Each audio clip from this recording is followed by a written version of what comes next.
Good morning, sir. Mag-interview lang po kami. It's just a simple question that you need to answer. Can I ask if you understand Tagalog? Nakakaawa naman po yung Tagalog. Okay.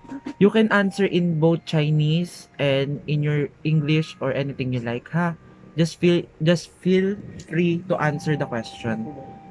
Then, first Okay. question is, maaari mo bang sabihin sa akin ng tungkol sa iyong sarili at saan ka nanggaling? 我是王世明，我是58岁，我在台湾58年的，我是台湾人。我妈妈跟爸爸我们一起住房子在板桥。Sir, for understanding, can you translate naman your answer into Tagalog? Ako po ay si Wang Siming, ay isang Taiwanese nationals at ako ay may taong 58 years na dito sa Taiwan na nanirahan kasama ang aking mga magulang. Okay, thank you. Second question is, paano ka napunta sa kasalukuyan ng mong lokasyon or bansa? Paano ka po napunta sa Taiwan? Di, kasi nung kung nandito ako papunta ng Taiwan, nung binata po ako, dito po ako nagtrabaho at nanirahan. In Chinese naman po, can you translate into Chinese? 我我是来台湾这里工作，我在这里比较找的工作比较好。So, ganito sir, you can answer in Chinese first, then you will follow up in Tagalog if you can do it, ha?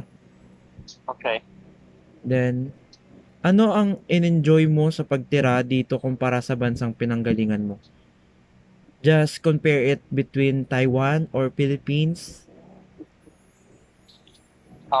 masasabi ko ang lifestyle at buhay sa Pilipinas ay okay naman, kaya lang medyo may ka-difference sila dahil sa standard of living.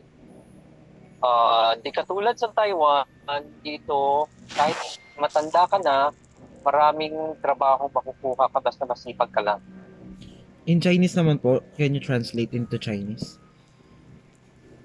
我是说，在菲律宾生活不不方便，为找工作不好，嗯，为台湾比较安全，因为工作好多，比如说你很老的话，你要找工作是方便找工作。Anong typical day mo sa bansa mo? Any culture nyo na pwede mong i-share? Is there something you like to share about your country? 嗯，You can speak in Chinese first. 我这里台湾温和很好，因因为这里的生活很好。Then translate into Tagalog. Ang kultura dito sa Taiwan ay okay. Ah, kasi dito ang mga kultura ng mga Taiwan ay may pagkakaisa kung may okasyon sa lahat ng okasyon na dinaraos nila. At ang kanyang kultura ay masasabi kong medyo okay naman para din sa Pilipinas. Ano ang mga paborito mong culture, tradition, or celebration sa bansang Taiwan? Ang pinaka gustong-gusto ng mga okasyon ng mga Taiwanese ay ang Pasko, pagdiriwang ng nila ng Pasko nila sa Chinese at ang Mooncake Festival. In In Chinese, 我们喜欢过年跟那个中秋节。is Lantern Festival part of your culture? Like the Chinese? Like the China, I mean. Yes, yes. Okay.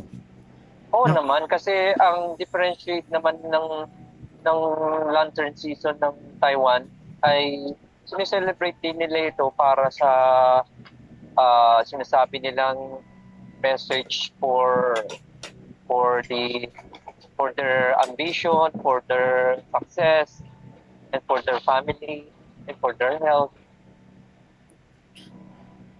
Ed, other than Taiwan, Philippines, nakapag-travel ka na ba sa ibang bansa? Any other countries na you already visit? Ah, Oo, nakatravel ako sa US sa aking mga kapatid na pati sister ko at kuya ko nandun sa Amerika, pati ang aking auntie. Oh, that's very amazing. Ano namang mga kultura na insight o karanasan na nakuha mo mula sa iyong mga travel from the United States?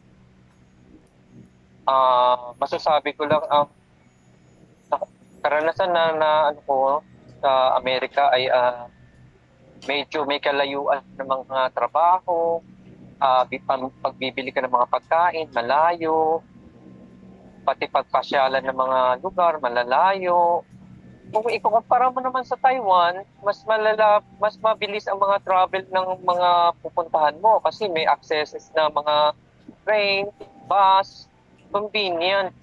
Hindi katulad sa US, kailangan marunong ka mag-drive. Magmamaneho ka ng sarili mong sasakyan. Can you compare it to the Philippines in terms of United States and Taiwan? Masasabi ko lang ang diferensya sa Pilipinas ay masyadong crowded ang mga tao. Yes. Katulad sa mga MRT, siksikan na. Di katulad Yes. dito sa Taiwan, ang diferensya niya ay may coordination ng mga tao dito. May patience sa pagsasakay, courtesy, gano'n. At ano sila, organized na organized.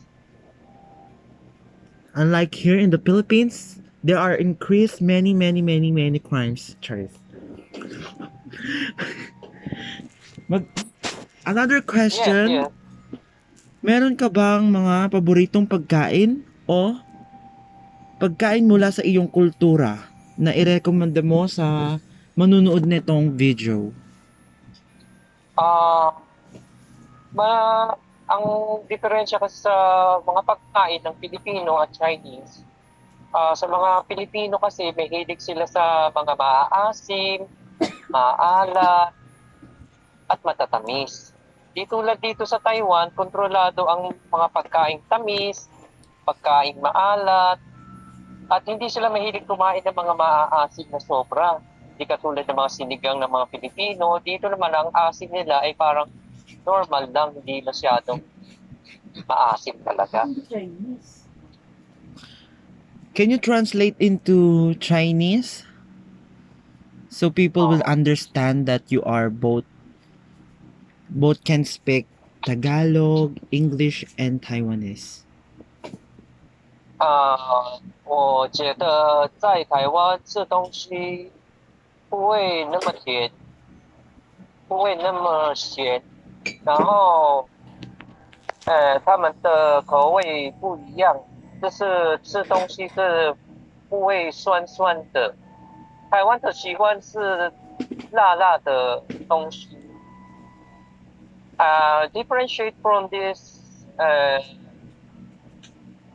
in eating the food because Taiwan is normally eat food not so much sweetness and sour. I think most Filipino like to eat so sour and so sweet. Okay, As I it think. is well understand. Nakapagtagpo ka na ba ng anumang nakakatawa o nakakagulat na pagkakaunawan sa kultura habang nakikipag-ugnayan sa mga tao? 'Di ba, you come from different countries like United States, Taiwan, and Philippines. Is there an encounter na there are clashes of cultures that makes you laugh? Yung siguro masasabi ko sa mga kultura ng mga iba-ibang bansa, eh kasi may kanya-kanya ng tradisyon at kasanayan ng mga tao eh. Pero kung ikukumpara mo sa Chinese, iba rin ang traditional nila talaga. Lalo na sa mga style ng mga katulad ng pagmamano sa mga Pilipino, yung paggagalang. Andito naman sa Taiwan, mostly ang mga courtesy nila tungkol sa mga ganyan, yung pagmamano. Hindi sila nagmamano, it's always greeting. Ano lang sila nagsasabi nilang, ni hao ma, ganun lang. Sinasabi nila, hao ma, ganun lang. Hindi katulad sa mga Pilipino, kailang magmamano ka sa mga matatanda. Yun lang ang differentiate ko sa mga kultura ng mga Pilipino at Chinese. Can I ask where did you learn the word or the language Tagalog?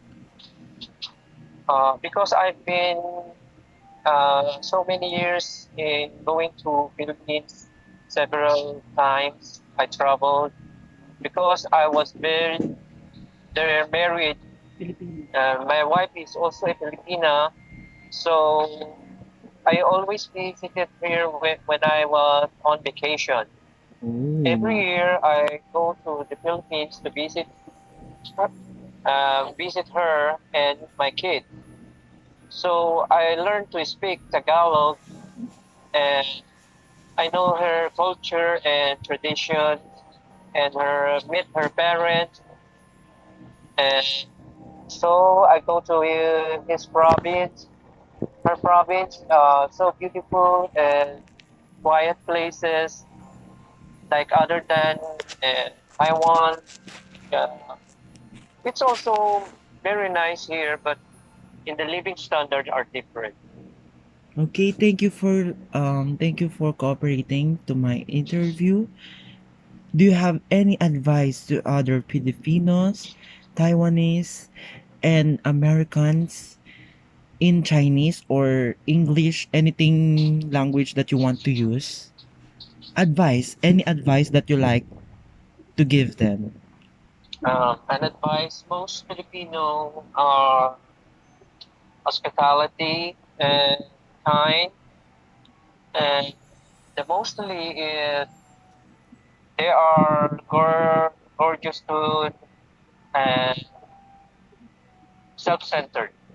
But while here in Taiwan, different in their culture and traditions, mostly is for their parents to visit and to take care of their parents. So, sa Tagalog naman, ang masasabi ko siguro ang buhay ng lahat naman ng tao ay pare-parehas. Kaya lang ang difference lang nila ang mga traditions at standard ng pamumuhay. Yun lang ang Okay. masasabi ko siguro. Okay, thank you, Sheshe, Whiny. Thank you for cooperating. Well, thank you. You are welcome. That's how you nailed it.